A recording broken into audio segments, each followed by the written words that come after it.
Olá pessoal, tudo bem com vocês? Dando continuidade ao nosso curso, eu vim trazer hoje para vocês um tema que é super importante, que é leptospirose, tá? Eu sou o Lucas Galvão, sou do oitavo semestre do curso de Medicina da Universidade Federal do Ceará, sou membro da Liga de Estudos em Doenças Infecciosas e eu espero que vocês aproveitem a aula. A leptospirose é uma doença infecciosa que tem uma distribuição mundial, é considerada uma zoonose. Isso quer dizer que alguns animais participam do ciclo de vida do agente etiológico, que a gente vai já falar qual é. É considerada uma doença aguda, ou seja, os sintomas duram dias, certo? Ao contrário de doenças como a tuberculose, que é uma doença crônica e que o quadro se desenvolve ao longo de semanas, meses, certo? E é uma doença considerada problema de saúde pública porque está muito ligada às questões de infraestrutura, saneamento básico das cidades. Eu vou já comentar mais sobre. E o agente etiológico, o agente causador, é uma bactéria do gênero Leptospira, sendo que a mais conhecida é a Leptospira interrogans, certo? Então, se for para aprender aprenda esse nome aí, Leptospira interrogans, que é o nome da espécie mais importante causadora da leptospirose. Vamos falar um pouco mais sobre a leptospira. A leptospira é uma bactéria, como eu já falei, e ela é classificada como espiroqueta por causa desse aspecto dela em espiral mesmo. Né? Para revisar a microbiologia ou para aqueles que não viram ainda, existem alguns tipos principais de formatos de bactérias, e dentre eles a gente tem os cocos, os bacilos, os vibriões, os espirilos e, por fim, que é o caso da leptospira, as espiroquetas. Dentro das espiroquetas é importante lembrar que tem uma prima da leptospirose, que é a bactéria do gênero Treponema, né? Se vocês lembrarem, Treponema é o gênero da bactéria causadora da sífilis, Treponema pallidum, né? Elas são da mesma classificação, porque são espiroquetas. E temos também as bactérias do gênero Borrelia, mas essas bactérias são causadoras de doenças mais raras no nosso meio. De maneira geral, as leptospiras sobrevivem até 180 dias, isso mesmo, 180 dias, 6 meses em água doce ou solo úmido, mas felizmente ela é sensível, ou seja, ela morre após certo tempo de contato direto com a luz solar e em contato com produtos de limpeza à base de cloro. Dentro do gênero Leptospira, existem bactérias que são consideradas patogênicas e essas são importantes porque causam a leptospirose propriamente dita, né? E dentre esses patogênicos, o mais importante é o que eu já falei para vocês, que é a Leptospira interrogans. Existem leptospiras saprofíticas, ou seja, que não causam doença, elas se aproveitam do meio ambiente mesmo, que a principal representante é a Leptospira biflexa.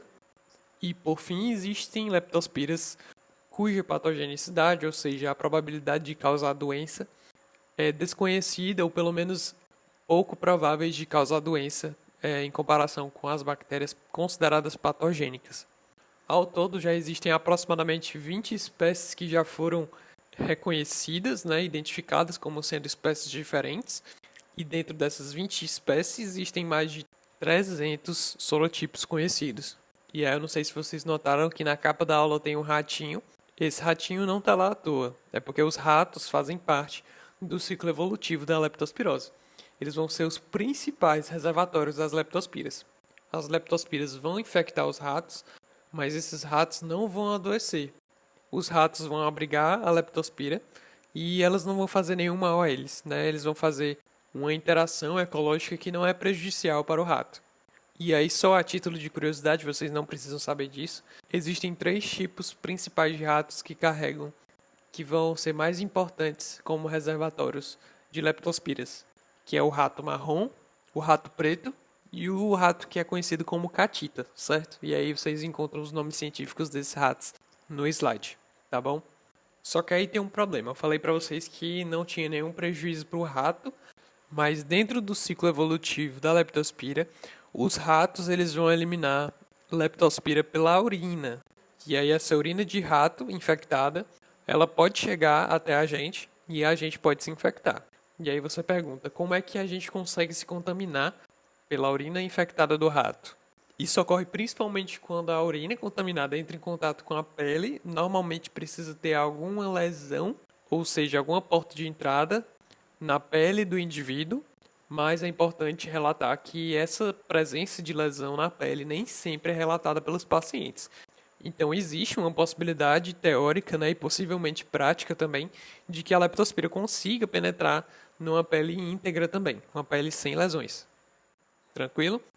Outras formas de contaminação é quando a água contaminada pela urina do rato, ela entra em contato com mucosas, como a mucosa do olho, a mucosa da boca, do nariz, e a forma mais rara de todas, que é por meio da inalação de gotículas. Essa forma, ela já é uma forma mais rara, assim, ela é pouco descrita. Não se sabe exatamente como acontece, mas existe, tá certo? A gente vai ver na patogênese da doença que a leptospira ela atinge a corrente sanguínea e ela chega nos mais variados órgãos, certo? Então, eu não posso deixar de falar para vocês que contato direto com sangue e outros tecidos de animais infectados pode transmitir leptospirose também. E aí é por causa da presença dos ratos no nosso dia a dia, né, no nosso, principalmente dentro dos centros urbanos, que a leptospirose ela se torna realmente uma questão de saúde pública, né? À medida que os nossos governos não investem o suficiente em condições hidrossanitárias adequadas, né? Porque são essas condições precárias de saneamento básico que vão permitir que a urina de ratos infectados entre em contato com os seres humanos, né? E aí os meios de contágio eles são muito variados, mas em geral eles podem ocorrer virtualmente em qualquer situação que possa existir água contaminada, né? E isso envolve tanto exposições ocupacionais, por exemplo, pessoas que trabalham tendo contato frequente com água, meios contaminados. Então, pescadores, mineradores, agricultores, pessoas que trabalham com esgoto, saneamento básico, pacientes que trabalham em estábulos e até mesmo pacientes que trabalham em laboratório, no ambiente de pesquisa, quanto a atividades de lazer, como natação, canoagem, pescaria, quem pesca pelo lazer, e por último, aqueles pacientes que foram vítimas de desastres naturais, né, como tempestades, enchentes, e isso tudo em locais que não tem saneamento básico adequado, é pedir para ter urina de rato correndo no meio da rua, né? Por isso, populações que vivem em favelas ou em qualquer local que não tenha uma infraestrutura hidrossanitária minimamente adequada. Tranquilo? Nesse gráfico aqui a gente consegue ver em quais estados tem mais leptospirose. E pelo padrão, né, de 2007 até 2016, a gente vê que as regiões sul e sudeste elas lideram a maior parte dos anos, com algumas exceções em que a região norte chegou a ultrapassar. No contexto do Nordeste, normalmente ele fica em terceiro ou quarto lugar entre as regiões que têm mais leptospirose, e a região Centro-Oeste tem se mostrado com menos casos dentre todas as regiões nesse período. Agora, nesse outro gráfico, se a gente for analisar quais meses tem maior prevalência de leptospirose, a gente pode encontrar uma maior prevalência, né, de casos confirmados de leptospirose no começo do ano, né, que seriam as épocas mais quentes e chuvosas, porque é justamente nessas épocas que se aflora, né, que se percebe a falta de saneamento básico das cidades, né, por causa dos alagamentos, das enchentes e por causa dos desastres naturais também. Uma coisa interessante é que a leptospirose está mais prevalente no sexo masculino, e isso pode se dever tanto às atividades laborais, né, o trabalho das pessoas, né, uma vez que ainda tem mais homens trabalhando em pescaria e mineração, né, do que mulheres. Pode ser que exista alguma predisposição específica para o sexo masculino, mas o mais provável mesmo é que essa diferença aconteça por causa das diferenças entre as atividades laborais do homem e da mulher que ainda existem, especialmente nas classes mais baixas. Tranquilo? Então terminamos a epidemiologia e agora vamos falar sobre a patogenia. É o que a bactéria causa de ruim no nosso corpo. Uma vez que a bactéria penetra na nossa pele e atinge a corrente sanguínea, ela vai atingir vários órgãos, certo? E nesses órgãos ela vai causar os danos característicos da leptospirose. A gente vai falar dos mais importantes aqui. Primeiro, a bactéria ela vai desencadear uma inflamação nos vasos, certo? Principalmente nos capilares. E isso a gente vai chamar de capilarite, certo? Essa capilarite, por causa dessa inflamação, vai ocorrer liberação de citocinas inflamatórias que vão gerar, vai culminar no aumento de permeabilidade microvascular. Então, se o vaso fica mais permeável, né, é muito mais comum ocorrer perda de líquido, né? Perda de líquido é a mesma coisa que acontece, por exemplo, na dengue, né? Não sei se vocês viram a aula de dengue, que eu dei também, porque lá também ocorre, né? Um aumento de permeabilidade e perda do líquido para o terceiro espaço, né? Aqui, né, no caso da leptospirose, a gente vai ter tanto a perda de líquido, né, quanto fenômenos hemorrágicos, certo? Então, essa capilarite, ela vai desencadear tanto perda de líquido, gerando hipovolemia, quanto fenômenos hemorrágicos, né, sangramentos.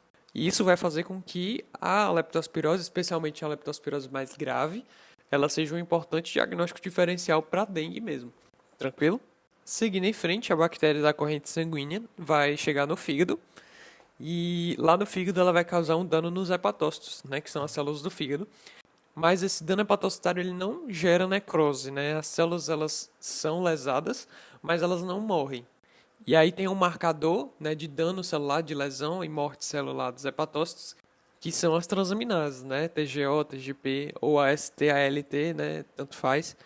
E como na leptospirose a gente vai ter esse dano hepatocitário, a gente vai ter um aumento das transaminases, mas como não tem necrose importante dos hepatócitos, esse aumento é leve, certo? A gente vai já comentar sobre ele, até quanto é esse aumento. Então você pode diferenciar de doenças que causam realmente morte dos hepatócitos e um dano severo a essas células, né? Como no caso das hepatites virais, em que o aumento das transaminases é assim absurdo, né? É enorme. E esse aumento absurdo que tem nas hepatites virais a gente não encontra aqui na leptospirose, porque o dano é leve, certo? E não a necrose dos hepatócitos. Além disso, a leptospira ela causa uma certa disfunção na excreção biliar, isso pode causar um quadro de colestase, né? Com o aumento de bilirrubina, especialmente a bilirrubina direta, no sangue, certo? Quando a bactéria chega no rim, ela vai causar as mesmas coisas que ela causa no vaso, sistemicamente, né? Ela vai causar uma capilarite dos capilares presentes no rim, e mais importante ainda, ela vai causar uma injúria renal, uma lesão renal aguda, que a gente não vai se aprofundar agora nesse momento, mais tarde eu vou falar para vocês, ao longo dessa aula, como é que acontece a insuficiência renal aqui na leptospirose, tá certo? Mas saibam que existe a priori esse dano, né, ao rim dos pacientes, especialmente aqueles que evoluem para formas mais graves, né, que a gente vai já comentar.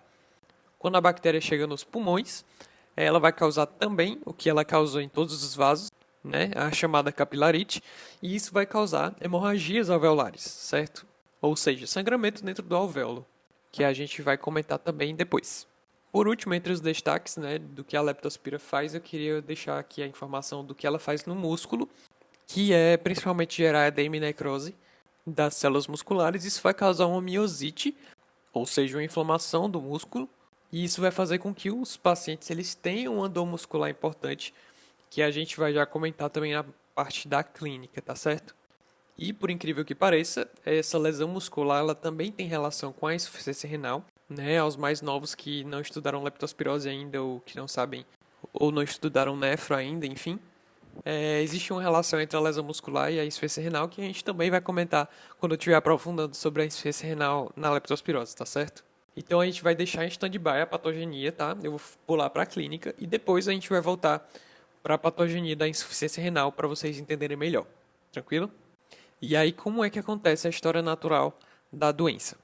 Entre a contaminação e a manifestação clínica são em torno de 7 a 14 dias, então o período de incubação é esse, mas é importante lembrar que nem todo mundo adoece. Cerca de 20 a 40% das pessoas vão ser assintomáticas, ou seja, elas não vão demonstrar nenhuma manifestação. Elas vão se contaminar, né, com a leptospira, mas elas não vão adoecer, tá certo?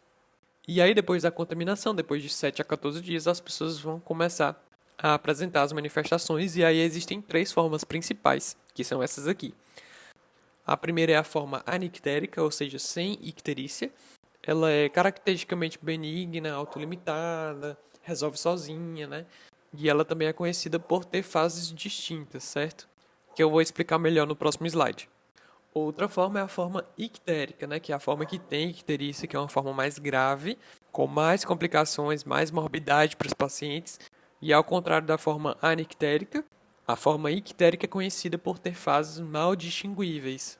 Tranquilo?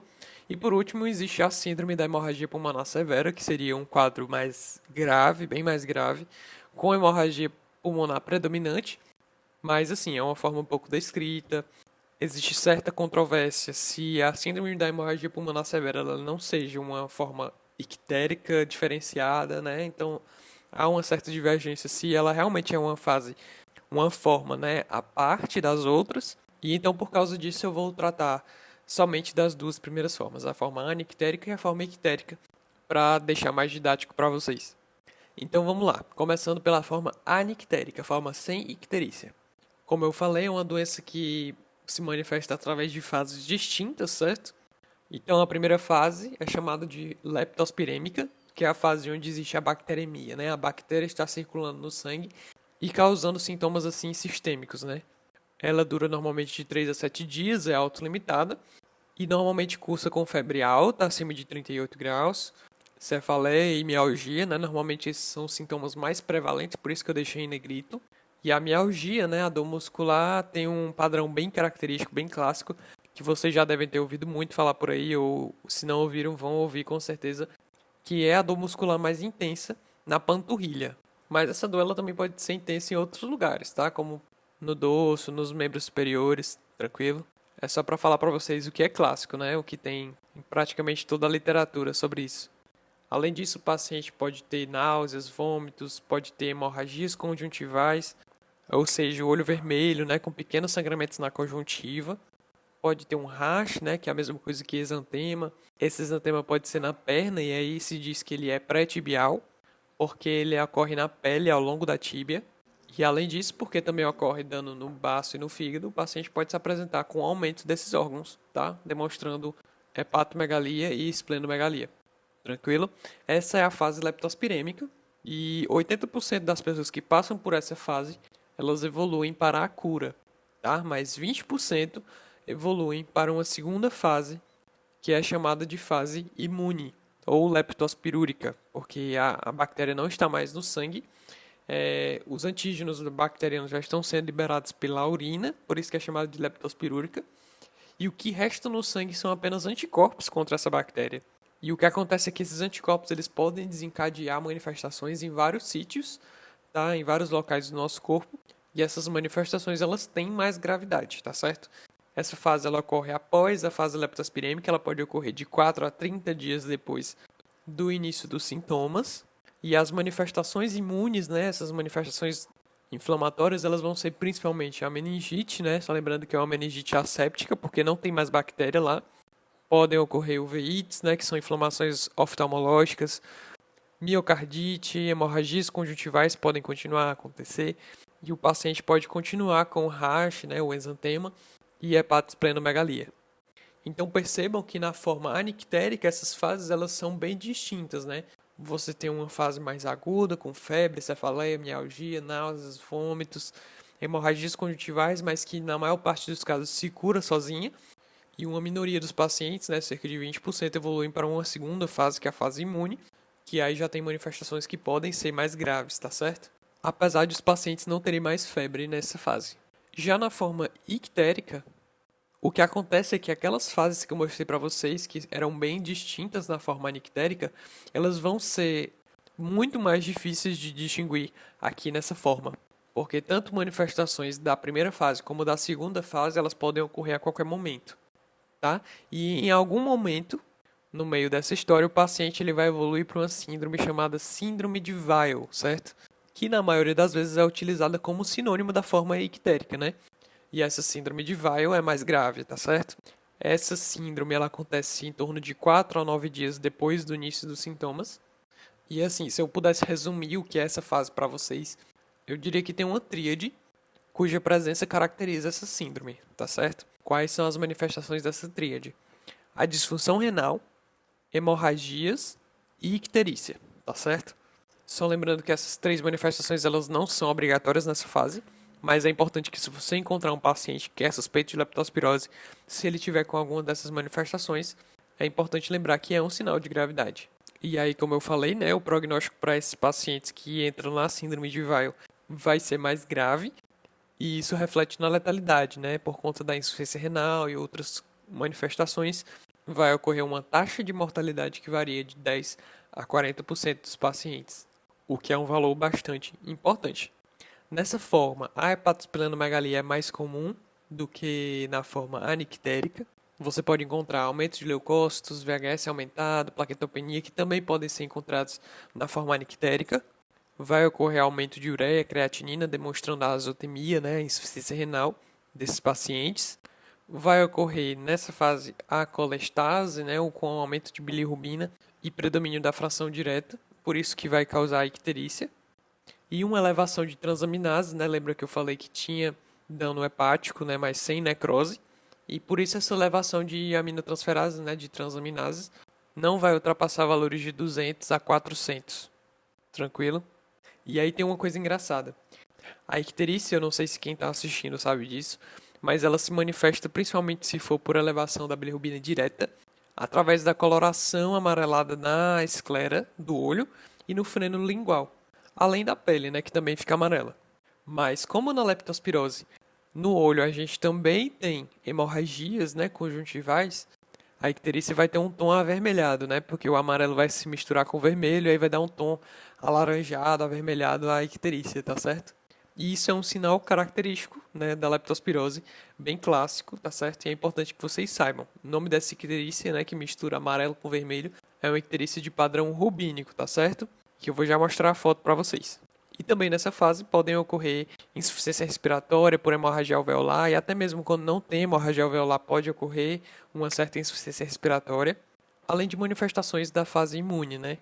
Que nessa forma anictérica a gente não pode nem chamar de fase imune porque as fases não são distintas, mas as manifestações imunes como miocardites, pericardites, pancreatites, além de arritmias, né, porque o coração ele também é um músculo e a leptospira ela atinge, né, os músculos em geral, ela pode desencadear distúrbios de condução, né, do impulso elétrico do coração, então gerando as arritmias. Pode gerar insuficiência cardíaca, né, por conta da inflamação no coração, das arritmias, né, e o paciente pode evoluir para um choque circulatório, sim. Tá? Esse choque ele pode ser de origem tanto hipovolêmica, né, como cardiogênica, como séptico também. Tranquilo? E aqui essa foto é a icterícia rubínica que eu tinha falado para vocês. Né? Aqui vocês conseguem ver a icterícia se misturando com as hemorragias conjuntivais, e isso vai dar esse aspecto rubínico à icterícia, tá certo? E aí, para o vídeo não ficar grande, eu vou dar uma parada por aqui, tá certo? E vocês peguem uma água, peguem um lanche, descansem a cabeça por 10 minutos e voltem, né, para a próxima aula, para o próximo vídeo, para a gente continuar essa aula de leptospirose, que eu vou falar sobre a insuficiência renal, sobre as manifestações hemorrágicas, né, sobre o diagnóstico e tratamento da leptospirose. Tranquilo? Então, até lá.